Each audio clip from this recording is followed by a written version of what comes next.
right, I call to order Poquoson City School Board for February 15th. So we'll get started. Melanie, would you please start us off this evening? Skylar Flynn will lead us in the pledge. She is in 8th grade at Poquoson Middle School. She is a member of the SCA and Girls Ensemble. Her hobbies are cheerleading, being with friends and family, singing, art, and shopping. Her goals for high school are to get an advanced diploma and to have all A's. She's friends with everyone. Hi, good evening. Please join me for the Pledge of Allegiance. I pledge allegiance to the flag of the United States of America and to the republic for which it stands, one nation, under God, indivisible, with liberty and justice for all. Thank you, and you may be seated.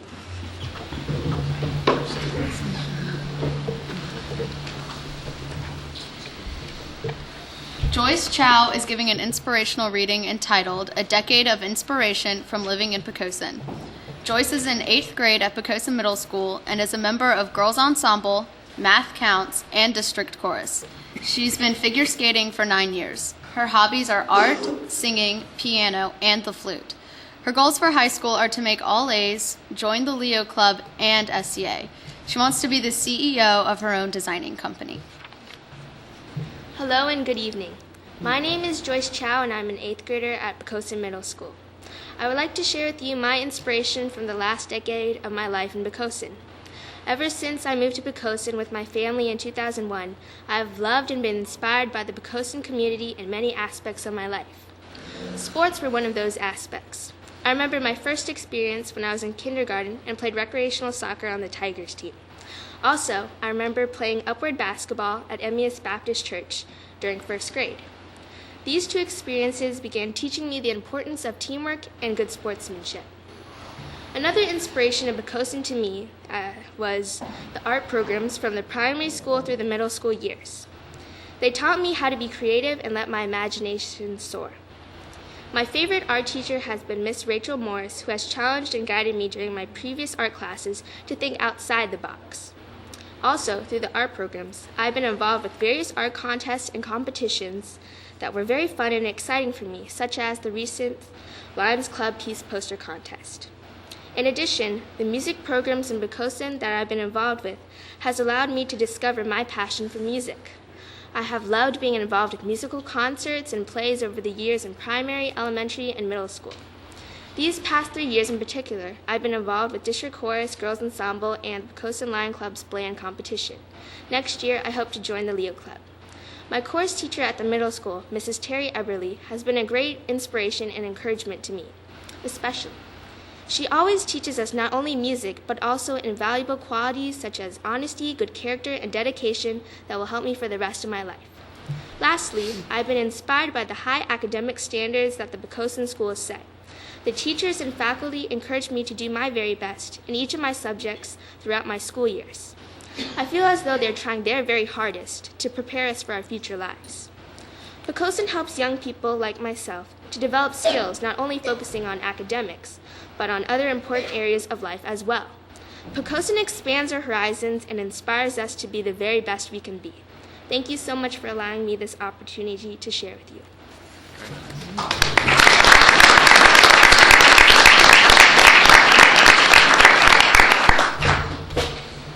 Thank you, Skylar and Joyce, for getting us started this evening.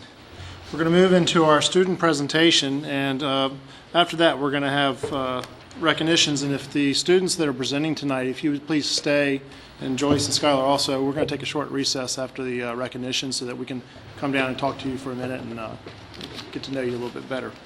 So we're going to start now with the student presentation, and we have members from the 6th, 7th, and 8th grades at the Poquoson Middle School, and they're going to present their foreign language activities, French 1, Spanish 1, and Spanish 2. And our presenters this evening are from French 1 class. We have Cassidy Sproul, who's in 7th grade, Matt Casey, who's in 7th grade, Dustin Pouchot, 7th grade, Curtis Braun, 7th grade, Caitlin Hunt, 8th grade, Aaron Capps, 8th grade, Sarah Holland in 8th grade. And then we have from Spanish 1, we have Emily Edwards in the 6th grade, Hannah Yee in the 6th grade, Ingrid Steinhau in the 7th grade, and Spanish 2, we have Joyce Chow, 8th grade, and Shawnee Kumar, 8th grade.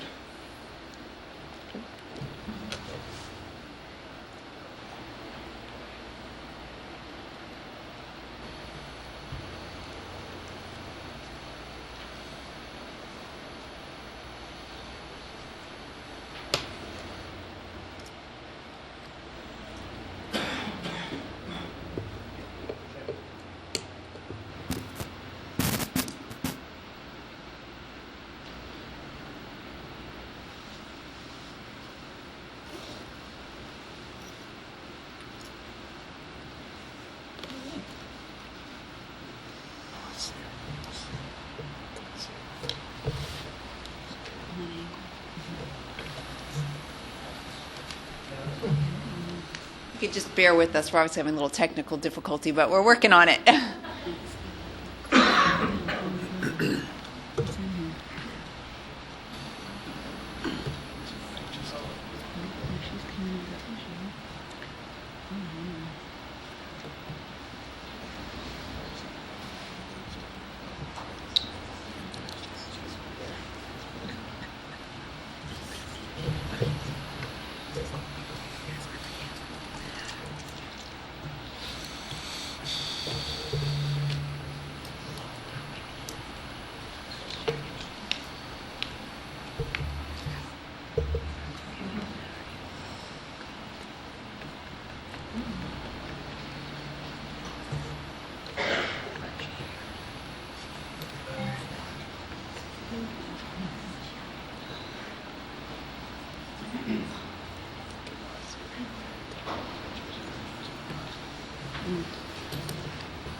The name of our French 1 project is Shopping in France. The goal of this project is to get ready to go shopping in France.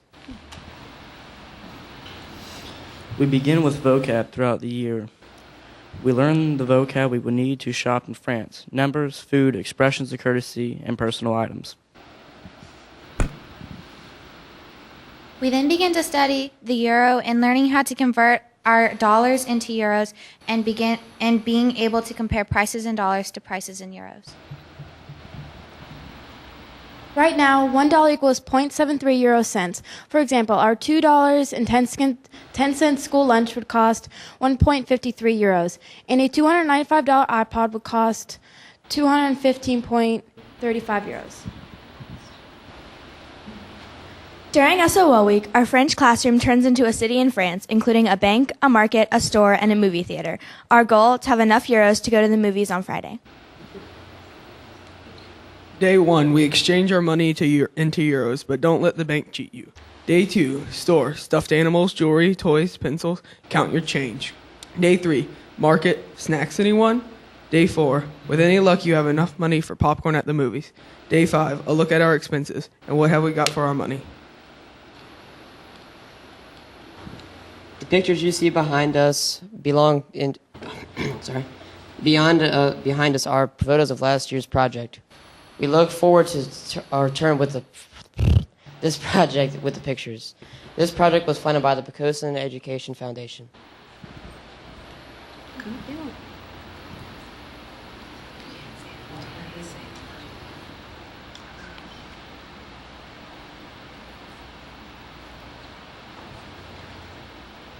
Is that it?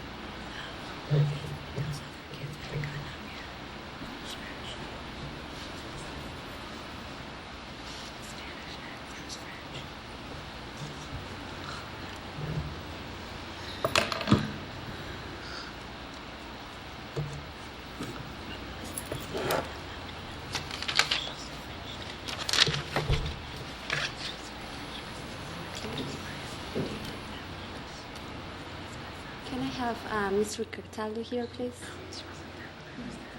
Mr. Cataldo? Yes. Mr. Cataldo? Yes.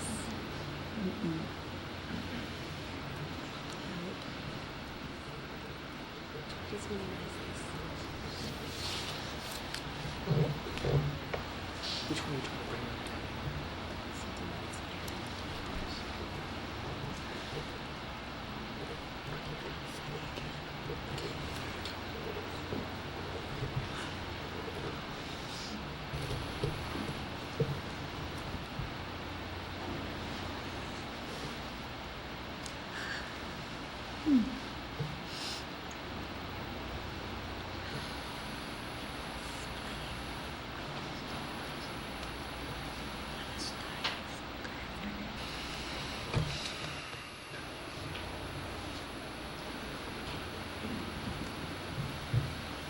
Buenas tardes.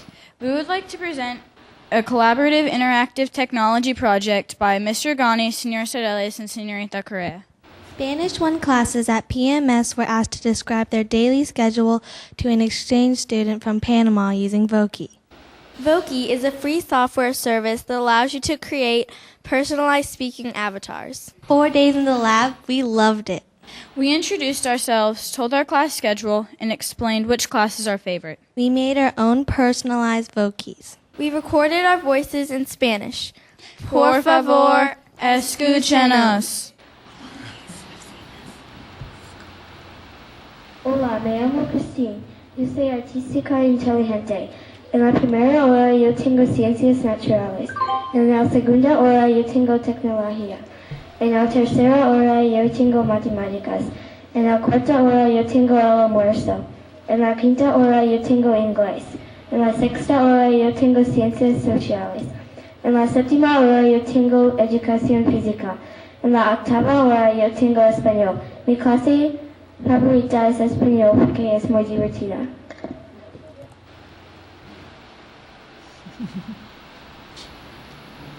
Hola, me llamo Emily Edwards. Yo soy inteligente y simpática. En la primera hora yo tengo inglés. En la segunda hora yo tengo teatro. En la tercera hora yo tengo matemáticas. En la cuarta hora yo tengo el almuerzo. En la quinta hora yo tengo ciencias naturales. En la sexta hora yo tengo ciencias sociales. En la séptima hora yo tengo educación física. En la octava hora yo tengo español. Mi clase favorita es ciencias naturales porque es muy divertida.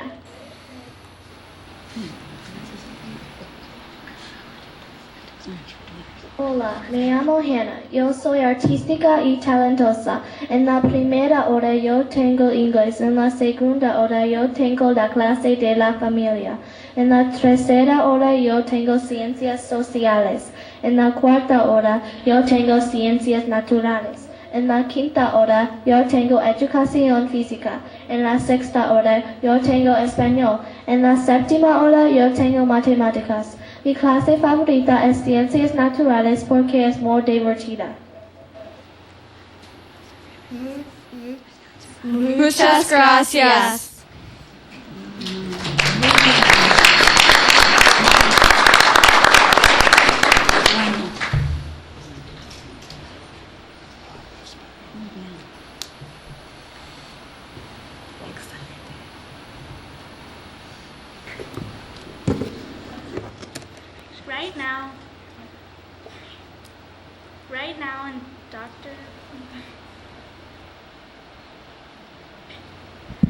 Right now in Dr. Griffith's Spanish 3 class, we are learning how to talk about movies, actors, and scripts. We have done many activities in this chapter, such as creating our own movie scripts, learning vocabulary, and playing enrichment games. One of the activities we did was determining the plot in a silent film, which is playing behind us right now. Dr. Griffith and Mrs. First played the roles of a teacher and a burglar. Dr. Griffith had a ring and Mrs. First stole it. We had to describe what was occurring in the silent film, create the title of the film, and the dialogue. The film ended with Dr. Griffith calling for help on the telephone. We were to create the dialogue on the phone. I created a dialogue in which Dr. Griffith was talking to the police and describing the incident. We were allowed to create the dialogue any way we found proper. I decided to title the movie La Ladrona de Anillos, which translates to The Ring Thief. Everyone in the class created different titles and dialogues in Spanish. We are all very excited to continue studying a lot of new topics in Dr. Griffith's class, which will be fun and informative. Thank you so much. Does anyone have any questions?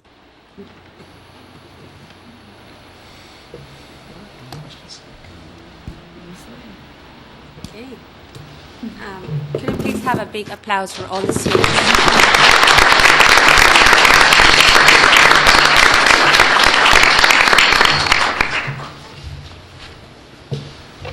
Thank you very much. We'll move on now to additions and/or modifications to the agenda. Do we have any this evening? We do not. All right, then we'll move into recognitions. Parrish. Thank you. While Mr. Diggs moves to help award the recognition, I am excited tonight to bring forward Mr. Wright, the principal of our high school.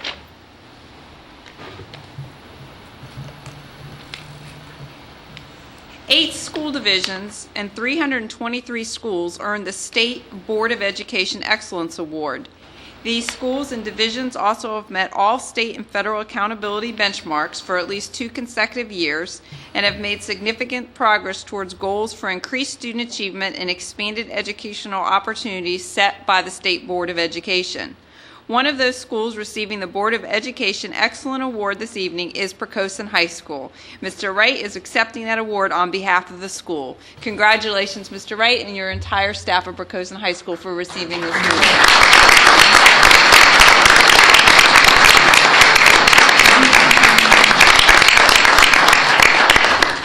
We'll now have a short recess and be back on the air shortly.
All right, we're back from recess, so we'll get started, and we'll start off with our presentations and reports. First tonight is our financial update. Mr. Bowen.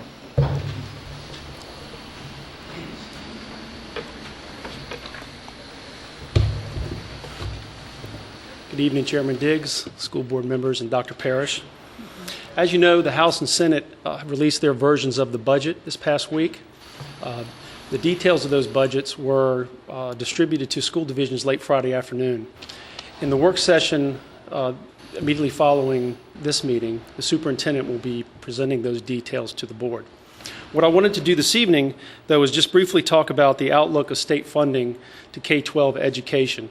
I think it's important that the board and the community hear an update on where we are with our state funding. When the budget process began back in December, the state had identified $400 million in additional general fund revenues. The governor then releases his budget in December, and included in his budget were additional cuts to K-12 for FY11 and FY12. Of the $400 million that was identified, the governor did not include any additional funding for K-12. The Senate took a different approach. They reduced some of the cuts that the governor had proposed, and for FY12, they in fact restored about $123 million in state funding for K-12, and that's out of the additional revenue that had been identified. The House budget, however, then took another approach. Their budget included additional cuts of almost $38 million. Now, this $38 million, I need to point out, is in addition to what the governor had proposed as cuts. So the House actually went one step further and added these additional cuts. And again, of the $400 million that was identified as additional revenue, the House did not include any of those funds to K-12.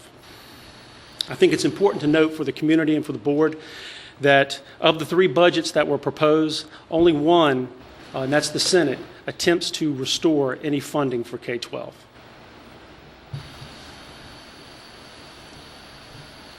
Now, in addition to the legislative challenges that we're facing, there are other fiscal challenges that school divisions are facing. One, our federal stimulus dollars are coming to an end. Our current allotment of state fiscal stabilization funds will expire September of this year. In September of 2012, our federal jobs bill funds will expire. There's no indication or expectation that any additional federal stimulus funds will be coming forward to school divisions once these funds are exhausted. VRS rates are expected to rise. I will point out that in the House, Senate, and Governor's budget, each had their own proposal to address the VRS issues. Now, we don't know what we're going to see for next year as far as a VRS rate, but we do expect it to be a measured approach to deal with the VRS problem. So we certainly expect that this will be an issue that will stick with us for 3, 4, maybe 5 years. Next year, the K-12 re-benchmarking process will commence. What happens in the re-benchmarking process is that the state looks at the various funding formulas for direct aid, things like funding for teachers, support positions, health insurance and other benefits, textbooks, transportation. They will look at those items and they will adjust where they deem necessary. Certainly there is some sense that there may be a shifting in the percentage of education costs from the state to the locality as occurred in the last re-benchmarking process. And possible changes to the local composite index. If I can take you back 2 years, the last time this was done, Poquoson had the highest percentage change of school divisions on the peninsula. Now, we don't have the highest local composite index, but we experienced the biggest change percentage-wise. So we don't know what's going to happen. That process does come up next year, so that's something that will impact us for the next biennium. So based on what we know, school division is just not expecting any significant increases in state aid over the next 2 to 4 years. So we see these problems carrying forward for us for several years to come.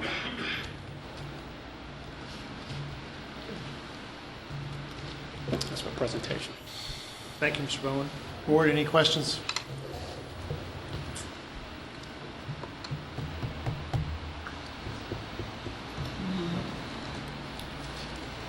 I do have a comment, though, and not on this topic, but Mr. Bowen, I appreciate your revamping our financial report. To me, it's much more meaningful, and I appreciate your efforts on that very much. Okay. Thank you. Thank you, Mr. Bowen. Our next presentation this evening is operational updates. Mr. Pappas.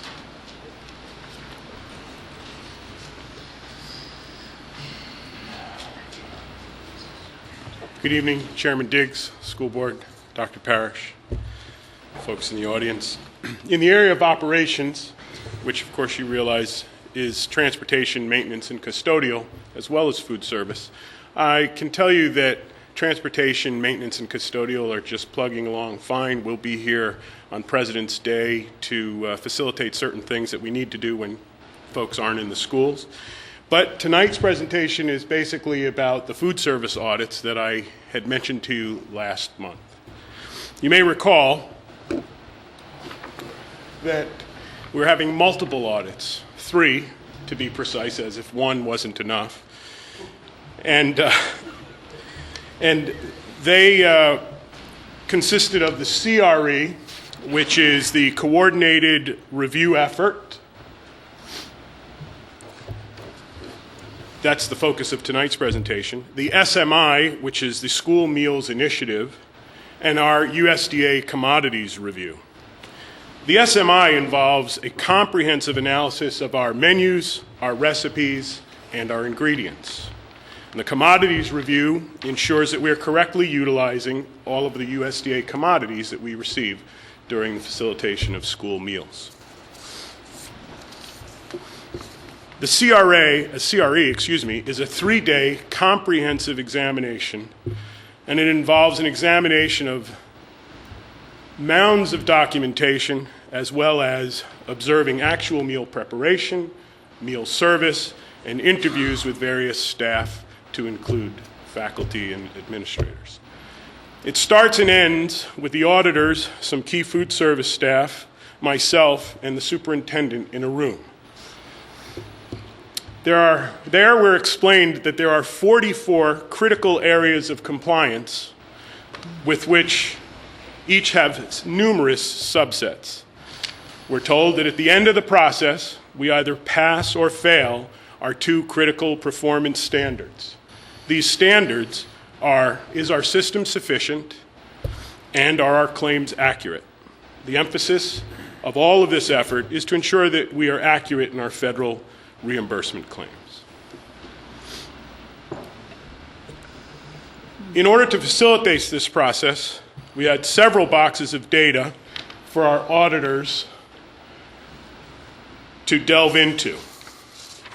Each of these items, in turn, represents a considerable amount of data and work that the food service staff had to pull together, and then this becomes a launching point for the auditors to ask and delve into further. Here you can see some of the types of reports that are asked for, and these are boxes. They do 2 of our 4 schools.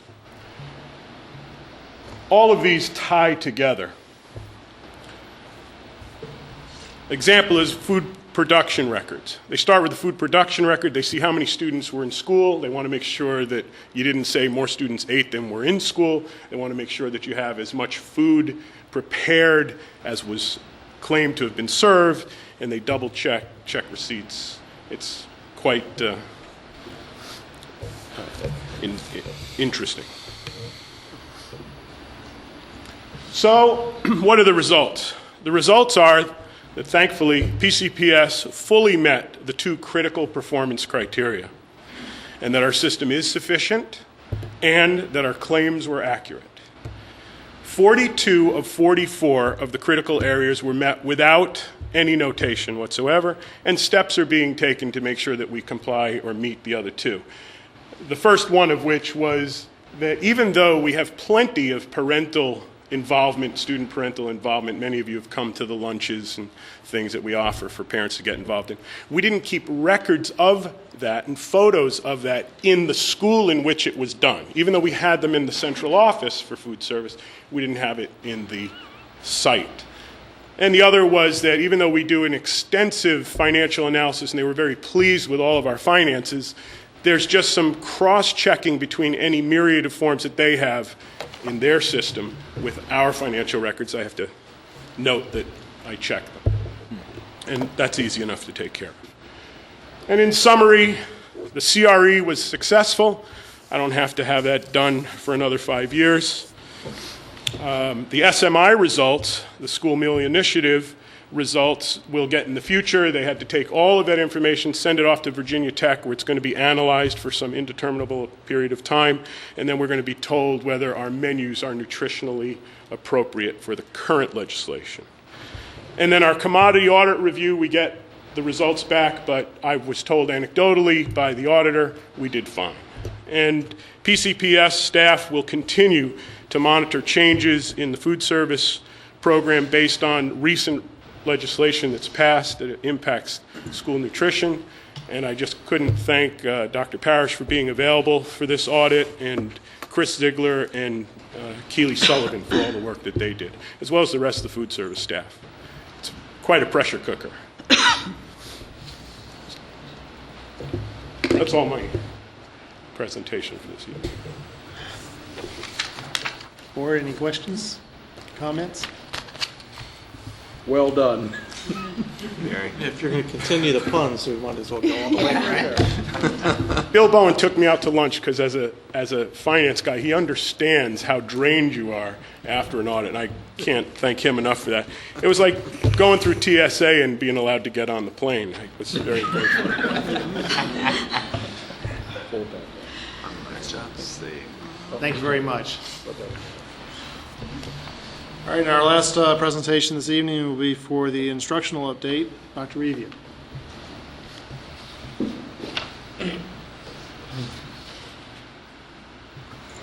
Chairman Diggs, school board members, Dr. Parrish. Every month I try to bring information about a particular program that we have in our school division, or perhaps data analysis, or oftentimes the audits that we have to do in instruction. So it's nice to share the wealth with some of my colleagues when they have to do audits as well. But tonight I wanted to focus on an area that we've not really talked about in the last probably year and a half, and that's the area of science.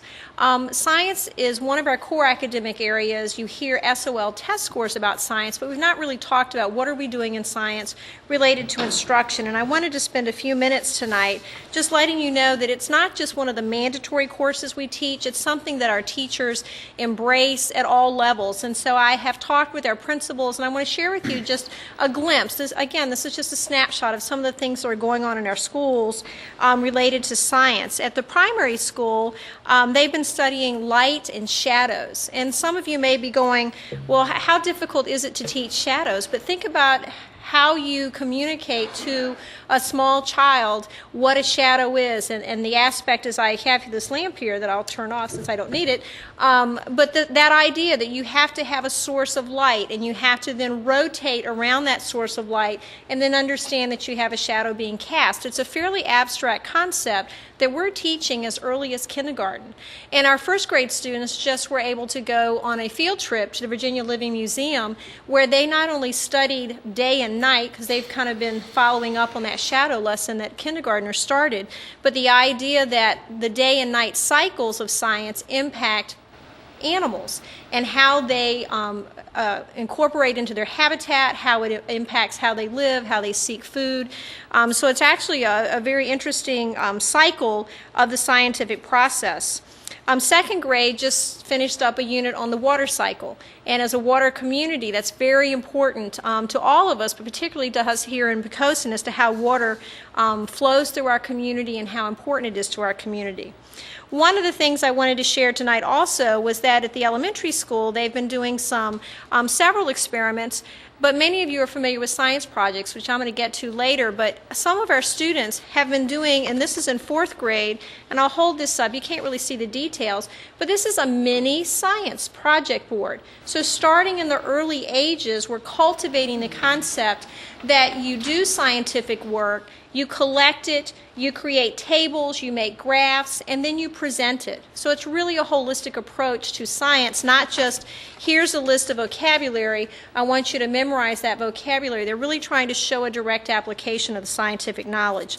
In middle school, they've moved on from light and shadows and water, and they're looking at kinetic energy. A great example when I was talking to Mr. Pirelli was that in 6th grade, they're doing some roller coaster experiments where they're putting BBs in tubing, and they're checking to see the exchange of potential energy into kinetic energy. They cycle back in 8th grade and do additional roller coaster experiments. And some of you may be saying, well, why would they do that again? It's because they're taking the initial knowledge that they began in 6th grade and they're extending it. They're looking not only the exchange of potential energy to kinetic energy, but also how can they take that information they learned in 6th grade and extend it to the distance that the marbles, now they're going to use marbles a little bit bigger, and how far can they go, and how do you change the height of the roller coaster to extend the distance and the speed and the acceleration of the marbles. And that's true science. Scientists will oftentimes spend their entire lives in one area or working on one kind of experiment and looking at it from all different angles. So I really applaud our teachers for really taking an idea and trying to evolve it over time. At the high school, if you've been by recently, they've been studying plate tectonics, and you may have even gone by Mr. Garrity's class and seen the hair standing on end from the Van de Graaff generator that they're using to create static electricity. I can remember as a high school student and as a teacher, that was always a fun experiment to have the students. I don't know, Melly, if you've seen that at the high school or not. The other item that I'd like to say is that we're not just teaching a stagnant curriculum, we're also trying to incorporate technology. You know, that's very important to us to make sure that it's not just any technology, but it's the relevant technology. So at the elementary school, last year and this year, they've been using geocaching devices where the students have been able to go outside and plot mapping skills, longitude, latitude, and how that relates to habitat and the use of camouflage. The high school just recently received a Poquoson Education Foundation grant for the use of a piece of software called Layered Earth, and we're going to use that in the incorporation of earth science as well as physics lessons. So you can see that our teachers are really evolving in their use of technology. It's not just a computer, it's now how might I use any number of technical devices to help enhance a lesson. The other thing that I'd like to remind you of, we've mentioned this briefly, was that our science standards of learning have been revised from the State Department, and by the year 2011-2012 we will begin revising our curriculum so that by 2012-2013 we'll have our curricula completely revised. Not as many changes to science as we've had, as you are well aware, in math, but we'll be doing a little bit of tweaking, make sure we've got the resources, and then we'll begin testing in the standards of learning those new SOLs come the spring of 2013. So that gives us a little bit of time to work on that. And then finally, I'd like to just let everyone know that we have a group of middle school and high school students who will be participating in the Tidewater Science Fair. It's a regional science fair that many of the school divisions participate in, and we have, I believe it's 12 students who are participating and are going to be able to take their science project, not little boards like this, but they're much larger, much more complex, some of them being group projects, some of them being individual projects where they will be able to produce the work that they've done, explain the work that they've done to practicing scientists, which gives them a great, relevant, real-life experience that I think extends what we do in the classroom out into the rest of their life and really gives them an enriched and inspired experience. So hopefully tonight I've just given you a glimpse that we're doing a lot in science, as you might expect, because you would expect a K-12 curriculum to be robust, but that our teachers are really going above and beyond. They're trying to do hands-on experiments in the classroom. They're trying to take field trips or go to Tidewater Science Fairs. They're trying to provide opportunities for students that allow them to extend their learning from the classroom out beyond, whether it's into the community or perhaps to competitions where they can get rewards and feedback from other folks. So that concludes my presentation about science in our school division. Thank you. Board, any questions? I love the science board. That's great. Isn't that great? And I didn't know if you guys were familiar with the fact that Dominion Power actually gives free books. And they'll send that out every year on electricity. And they're really great colored books with everything. Just thought I'd pass that on. Thank you. Am I right to assume we still don't do a school-wide science project to get them prepared for the regional? They do. We do not have internal school-based science fairs, but we do have an internal review process. So just because I want to go to the science fair, I may not get there unless I really produce a quality product. And Mr. Cataldo has been working very closely with the middle school and high school science teachers to make sure that our students have presented a quality product, revised and edited, so that when they go to the Tidewater Science Fair, they're on an even playing field, if you will. Good.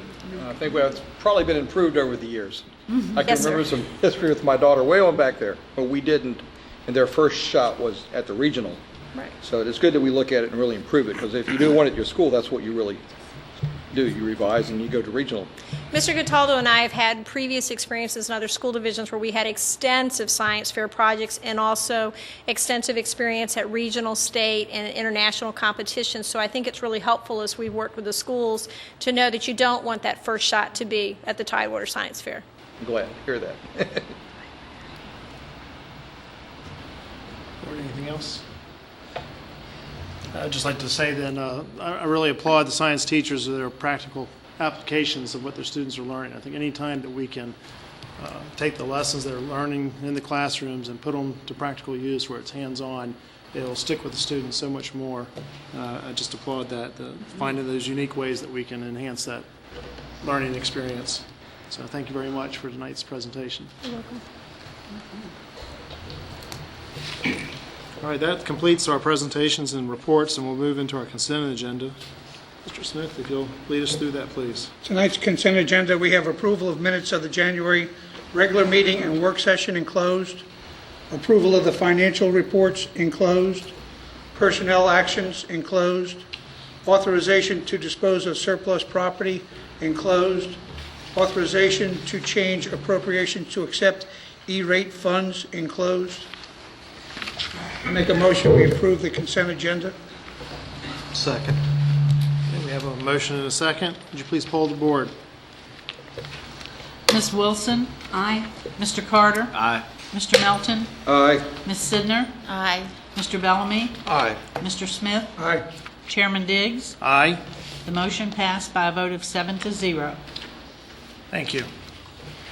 Now we'll move into other matters for consideration. The first item this evening is consideration of approval of the Integrated Preschool Outreach Program, or the IPOP fees. Dr. Parrish, would you take us through that, please? Yes, we provided you a detailed reading file related to this, but just for the sake, too, of the community, we do have the Integrated Preschool Outreach Program.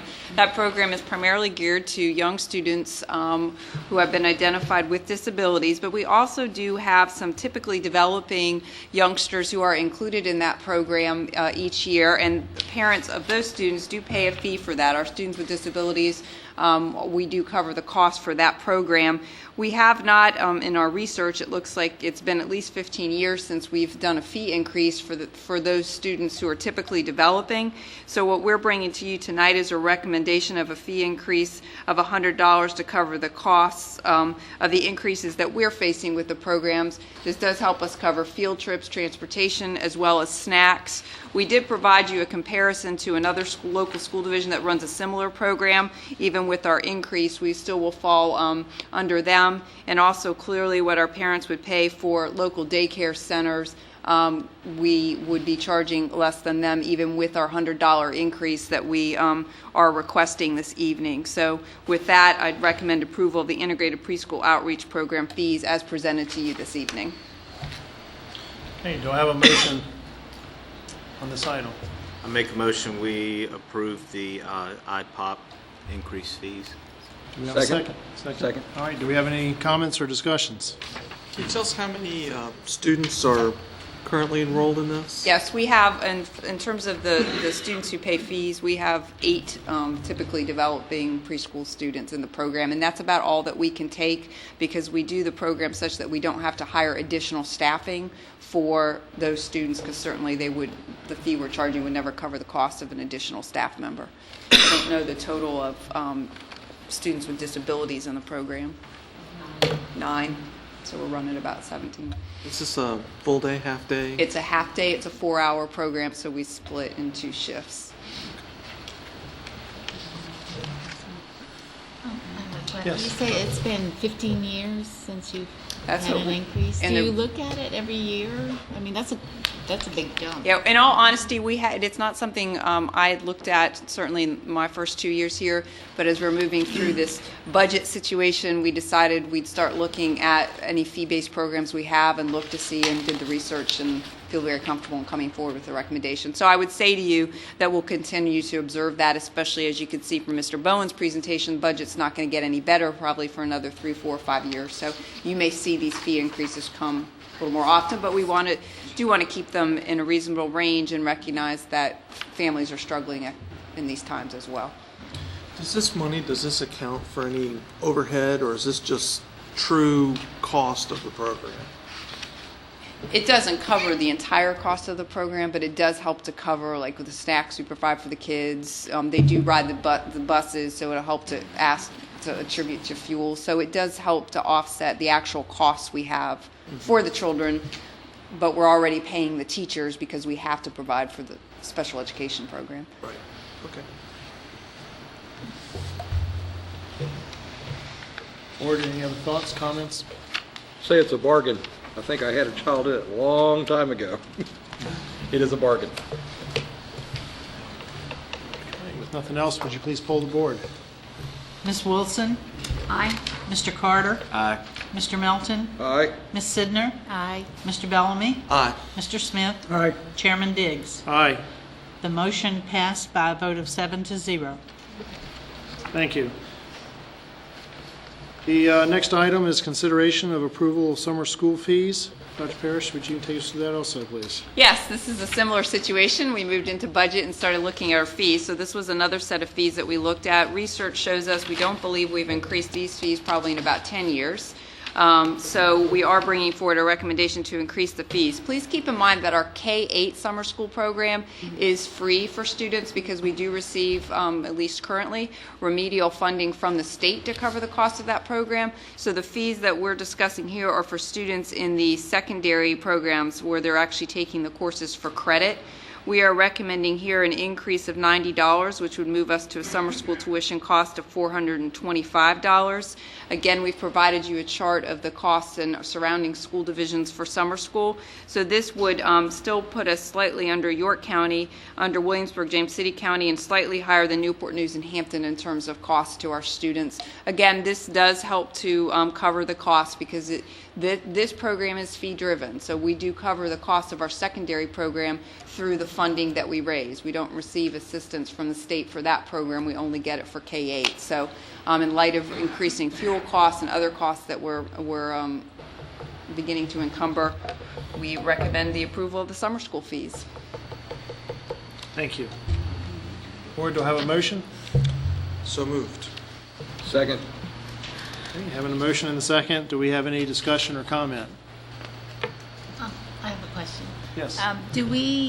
Is this fee the same for city residents and non-residents? Because I'm assuming, right, a non-resident can come. Yeah, we actually looked at it, and in the past, we've only had maybe 1 or 2 non-residents. So at this point, to better align us with our current policy, unless we see a policy change in tuition, we would not have non-residents in the program because it's been so sparse. Most of them will stay in their home schools for their programs. So, and with this increased cost, it's not going to impact, it'll take care of the program for our students. So So is it a policy non-residents Well, cannot? because or? our policy is such that we don't allow tuition to non-students Got you. right now, then we'll be aligned with that. Right. Now, these, the cost comparison, that's assuming that none of the other school divisions increase their fees as well, right? Correct. It could be that they're having that discussion. This is what we received from them when we asked very recently, but it doesn't mean they won't. I would say to you again to sort of partially answer Mrs. Sidner's previous question, we'll be monitoring this closely now as we move through each year, and as costs increase and to stay in line with school divisions, you may see this more frequently than you certainly have in the last 10 years. So.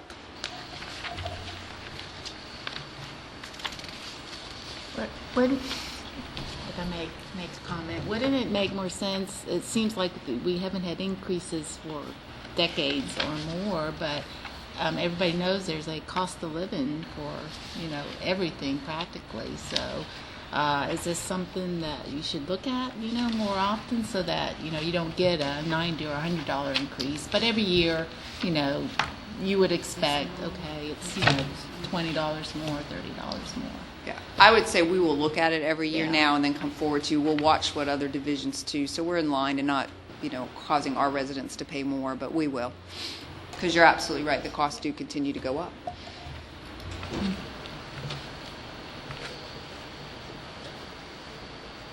right, any other comments, questions? All right, we have a motion for the approval of the summer school fees increase and seconded, so would you please poll the board?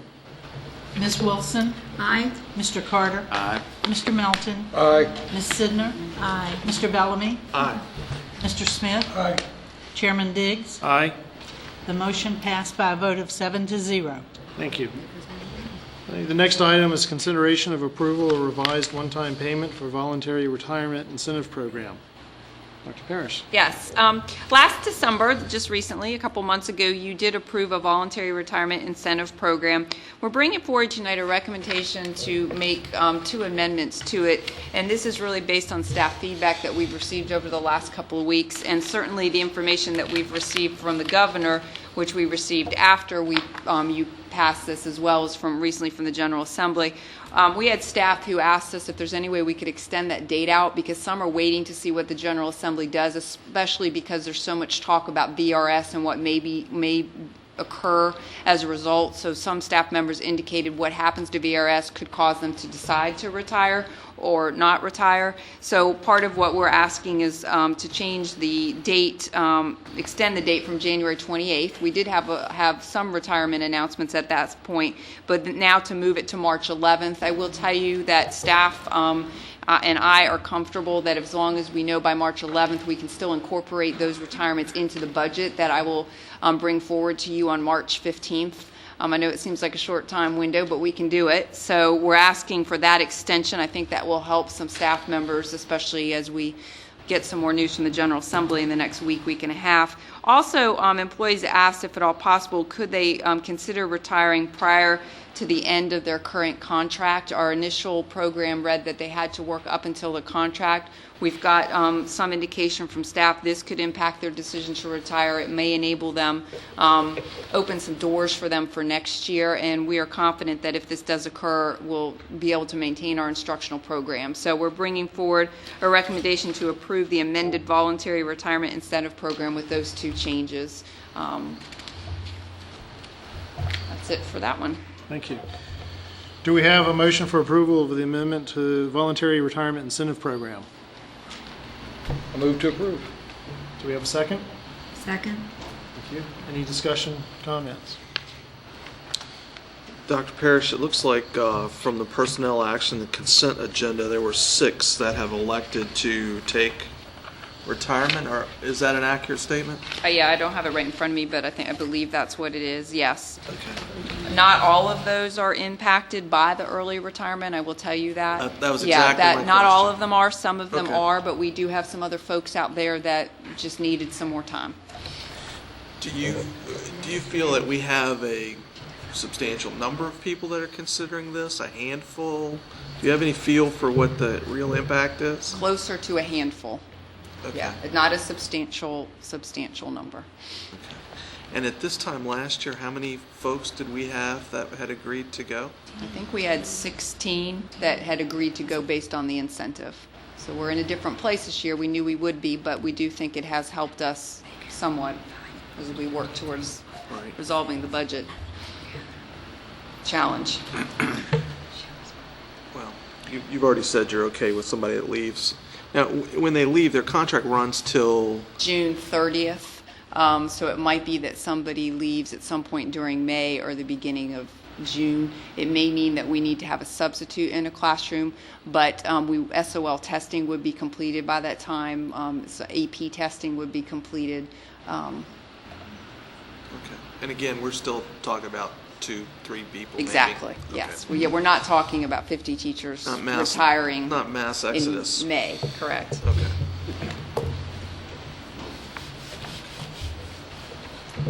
Board, any other questions, comments?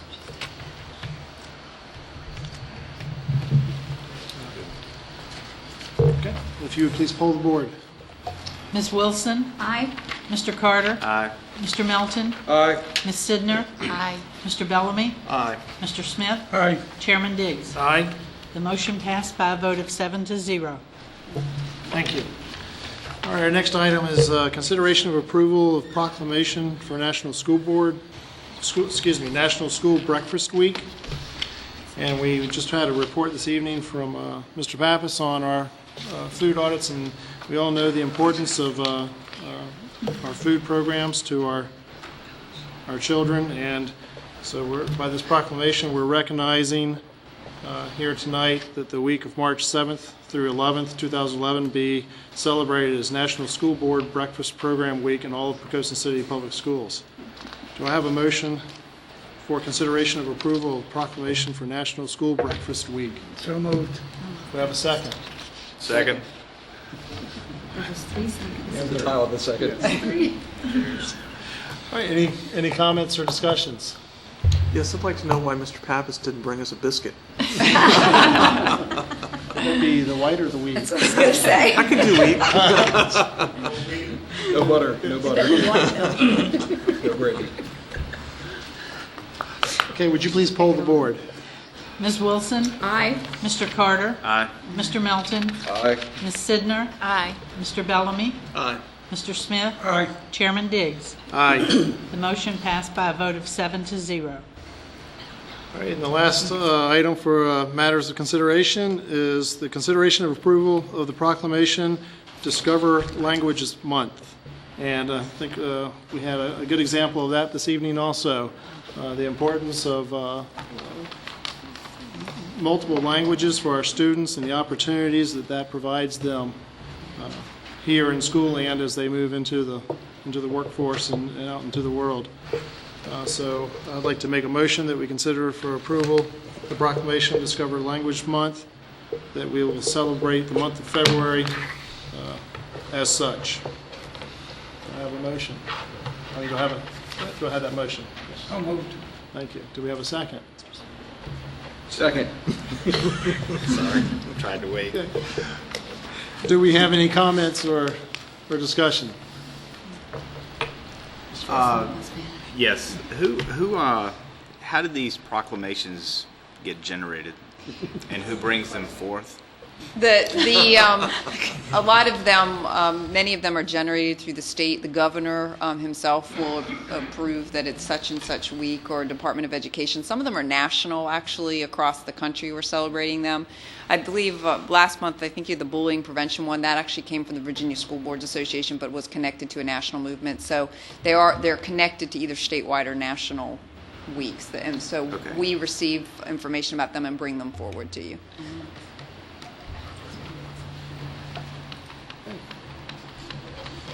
Any other questions, comments, concerns?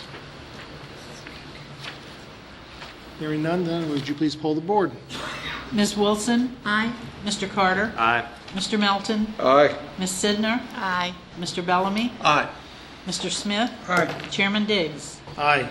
The motion passed by a vote of 7-0. Thank you. All right, that will move us into our next item, which is public comment. Do we have any public comment this evening? No, sir, we do not. Then we will move right into communications and start off with Dr. Parrish. Well, I'll start off with the happy news because we all know what's coming at the end of my comments this evening. But first, let's start. It is School Board Appreciation Month, so I want to take this opportunity to publicly thank each one of you for the time that you put in on the school board and for what you do for the children in our community.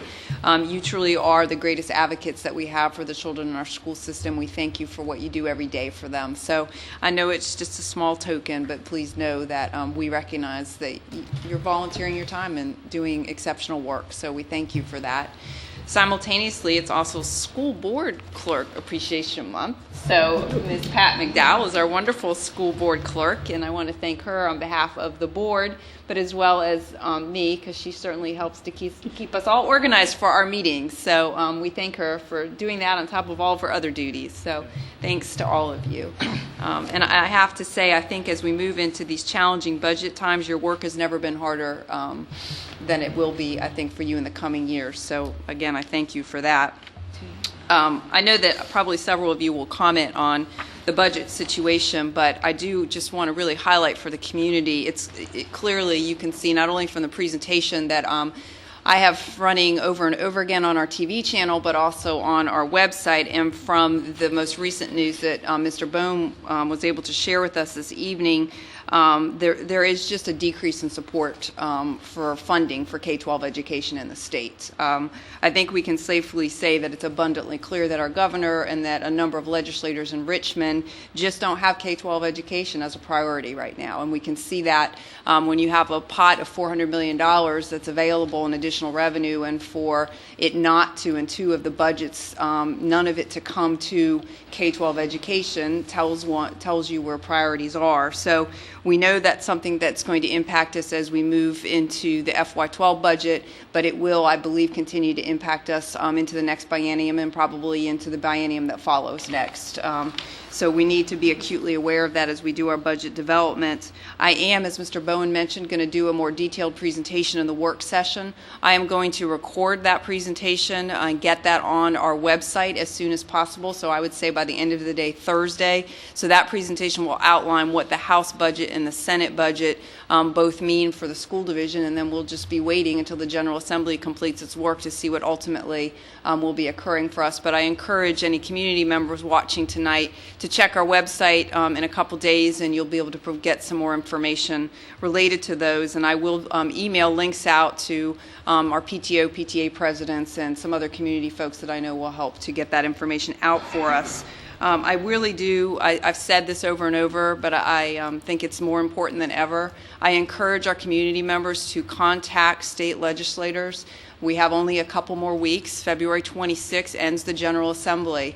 Our budget this year, and really setting the tone for future years, is in the hands of our elected officials in Richmond right now. They've got to hear from parents if parents believe that K-12 education is a priority for funding in the state. So I encourage you to contact legislators. It's certainly, they don't have to be just our legislators for our district, but legislators from across the state need to hear from us. There is a conference committee working now. I'm sure that you can find those names on the state website soon. They were not on there a few days ago, but I'll continue to check. They would be ones to contact as well. So it's not a time to remain quiet if you believe that K-12 education is a high priority for the state in terms of funding. So with that, I will turn it on to Melly. Okay. So, February is Anti-Cyberbullying Month, which was incorporated into the high school's Bullseye meeting this month. The Buckle Up campaign has sponsored several activities this month to raise awareness of seatbelt safety. District band took place at Bruton High School on February 5th. Several Poquoson students will be trying out for the All Virginia Band on February 26th at James Madison University.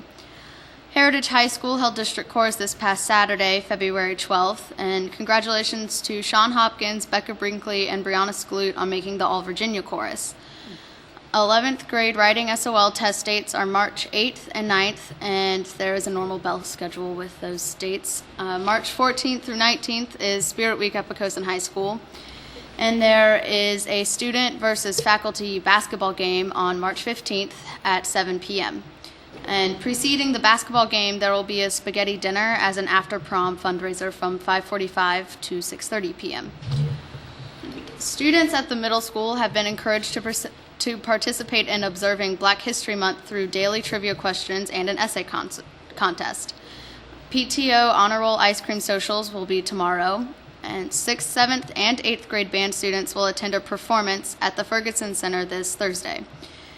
PE classes will participate in the American Heart Association's Hoops for Heart next Wednesday. The Builders Club is sponsoring the Leukemia and Lymphoma Society's Pennies for Patients campaign beginning March 7th. PTO sponsored the Fun and Fitness Night at the elementary school this past Friday from 6 to 8 p.m. This activity night was comprised of various stations of yoga, biking on a stationary bike, and aerobic exercise. Over 20 students tried out for the Great Computer Challenge teams and are set to begin their competition. 5th grade students are preparing for their SOL writing test on March 8th and 9th. The Poquoson Education Foundation awarded Poquoson Primary's teachers with 3 mini grants. PPS hosted its first annual senior social, where 2nd grade students brought in their grandparents for dancing, bingo, and various games. About 140 parents attended, and this community outreach activity raised $700 in donations for the Heart Association. 2nd grade students also participated in the Jump Rope for Heart program on February 4th and raised $2,000 for the American Heart Association. 6 teacher cadets from the high school began their program at the primary school on February 9th. Each cadet comes to the classroom daily for about an hour and writes a journal about the classroom routines. And schools will be closed this Friday, February 18th, and Monday, February 21st. Thank you. Lots of great things are happening at the schools. It's very exciting to sit here and hear about that. And thank you, Mr. Wright. I'll enjoy reading this week. Appreciate it, and congratulations on your honor. I had the privilege or misery, ever how you want to see it, of attending the Virginia School Board Association conference this past week, and it was sobering. The numbers that they're throwing out are just insane. I caught myself wondering how public education can survive, basically, if they continue the cuts. The House and the Senate budgets, like you've heard already, are vastly different. Contact people, let them know where you stand, let them know what you value, let them know where our priorities are. And until they hear that, they're going to continue to cut. And it's gonna get tough. So let's try to head them off at the pass and stop the cuts before it gets too tough for us. Nobody likes the pain, and we want to stop it before it gets to that point. So just make the phone calls, get involved, watch the presentations that are on the channel, call legislators, talk it up in the community, and let's get a head of steam going to try to turn this thing around. I do want to say that Ms. Feldman is having her Special Education Advisory Committee meeting this Thursday at 4 o'clock at the elementary school, and anybody interested is welcome to attend. Thank you. Once again, I'm paying attention to our student presentations, and I was very interested in hearing the young lady, Joyce Chow, talk about all the athletics and activities and music and clubs that she'd been in. But more importantly, I was very glad to hear about teamwork, sportsmanship, honesty, integrity, and dedication. If we're teaching those things here and they're learning that, then we're doing our jobs. And I thank the schools for doing just that, because she certainly used those words. Was able to attend the district band concert. We had 6 from the middle school make district band and 23 from the high school. It was a great representation from our little city. It's very interesting to hear how much they can do with 2 days of practice and they do a concert. And they move mountains in two and a half days. It's exceptional. I also like to thank Pat McDowell for her wonderful work in keeping us straight. It is true, and we do appreciate you. And for those out there who do watch, I want you to know that just because we don't have questions don't mean we're not reading the newspaper daily about the budget cuts. we're listening very intently, but we don't have too many questions because we know what they look like. So, anyway, I echo what Gary said. Please contact your representative. That's all I have. Rob? No comment. Okay. I've saved all my comments. I didn't have any for the last 2 months, but I'm going to get you tonight. So, number one, Skylar and Joyce, I really appreciate what they did. I'm always impressed with the young people and how well they speak. I'm pretty confident at that age, I wouldn't have even wanted to have been in the room. So the fact that they pull that off as well as they do is really impressive. And speaking of young people, I wanted to throw Melly here a great compliment. You've been with us for about 6 months now, right? Is that about right? Yeah. You've got this figured out. You're doing a great job. Keep it up. Thank you. Yep, we like it. So very nice. Mr. Wright and staff, congratulations. Very nice honor. Appreciate the hard work. Make sure everybody knows that, please. Next, a little legislative information. Dr. Parrish, I really appreciate the fact that as individual board members that Senator Miller is including us and letting us know what's happening. We're getting emails over the weekend, so we know that he is hard at work for what he can do for us, and I appreciate that. And along that legislative line, I know a number of members have already mentioned the contacting our legislators. I sat in on York County meeting tonight, and we talked earlier, and we talked about this very topic. And one point that they really wanted to make was that these legislators, they're not contacted by so many people, and just the few that they get, their feeling is that's representative of the entire community. So that makes the point to contact them even more important. So do that. Really, we really need to do that. And then the last thing I wanted to share was last week, the board may not be aware of this, but after our last meeting, the following Tuesday, I had a New Horizons board meeting, and we met with Mr. Johnson. There has been talk in the past and several studies about adding a new facility to accommodate special ed. And they are recognizing the budget constraints. They are very cautiously doing a little preliminary study, and as that progresses, I'll have some information to share with you, but it is very preliminary at this point in time. So that's all I have. Thank you. Bill? I enjoyed the middle school students tonight. I think Mr. Pirelli and his staff do an excellent job down there. Mr. Wright, I'd like to congratulate you on your award. I think that's outstanding. Everybody's pretty much talked about the state and the pushback.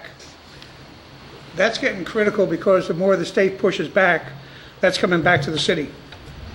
If we don't get the money from the state pretty soon, then that's going to affect our taxes and everything here and in the other cities. So it's rolling back, and it does behoove all of us to get a hold of our representatives and push that back, because one way or another, it has to happen. The Poquoson Education Foundation has a dinner dance next Friday. We have tickets still on sale this week, so if you'd like to go out and have a good time and enjoy a large auction, right now we have over $8,000 donated to the auction, so it's a huge auction, and we have a lot of sponsors. We're going to have a lot of fun out there, so if you need a ticket, give a holler. I'd like to congratulate the wrestlers that won in district last week and the two that placed, and wish them good luck this weekend. Thank you. I'll start off with probably going to be reiterating a lot of what's been said, but I just do want to share my appreciation with the board.